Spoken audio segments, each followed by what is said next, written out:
Hello, this is John, your New Testament survey instructor, and it's time for you to begin your studies of the Gospels.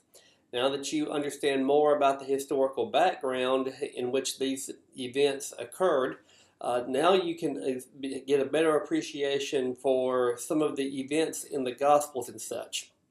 I do need to point something out to you. Yes, the four Gospels give us all the information we have about Jesus' life in history. However, these Gospels were not written to give us a biography of Jesus' life. In fact, if you take all of the events in the Gospels and you add them up, they cover less than 100 days of Jesus' entire life. Instead, each Gospel writer had a different motivation, a different theme for his gospel, and all four of them targeted in some ways different audiences. When you look at the Gospel of St. Matthew, for instance, it seems to emphasize very heavily the Davidic fulfillment, the fulfillment of Jesus as the divine Messiah from the line of David.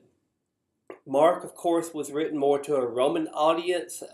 We see Mark having to translate certain terms from Aramaic into Greek. Then you'll also have the Gospel of Luke, which was written more as I would say more toward the Gentiles as well, especially given the fact that Luke himself was a Gentile. He was the only Gentile author in the entire Bible.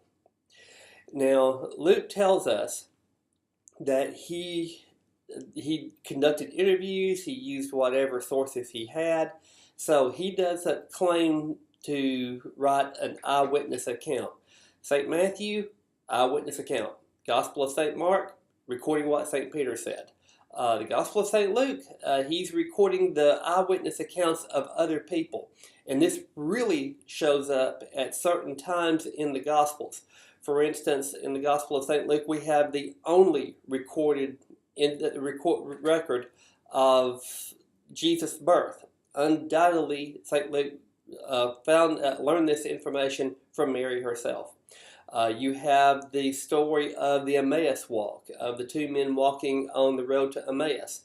Unquestionably, Luke would have received that information from one of the men who was actually on the walk to Emmaus.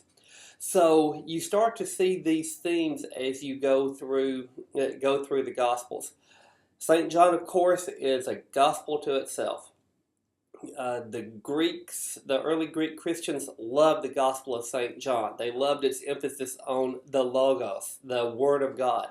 They loved the theological implications. They loved the philosophical implications and so forth.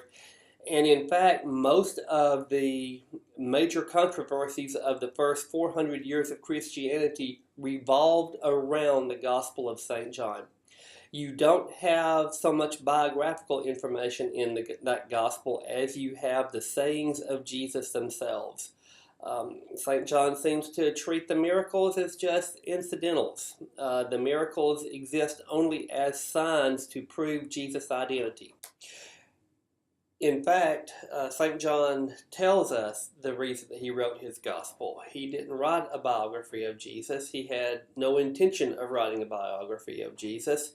He wrote his gospel, he says, that we may believe that Jesus is the Son of God, and that in believing we may have life in his name. You'll find that at the end of the gospel.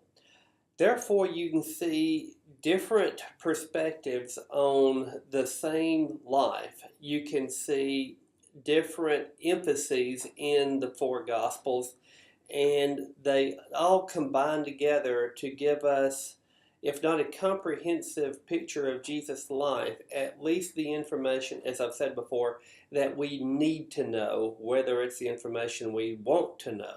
Now, we may want to know a lot more, but what we have is what we have.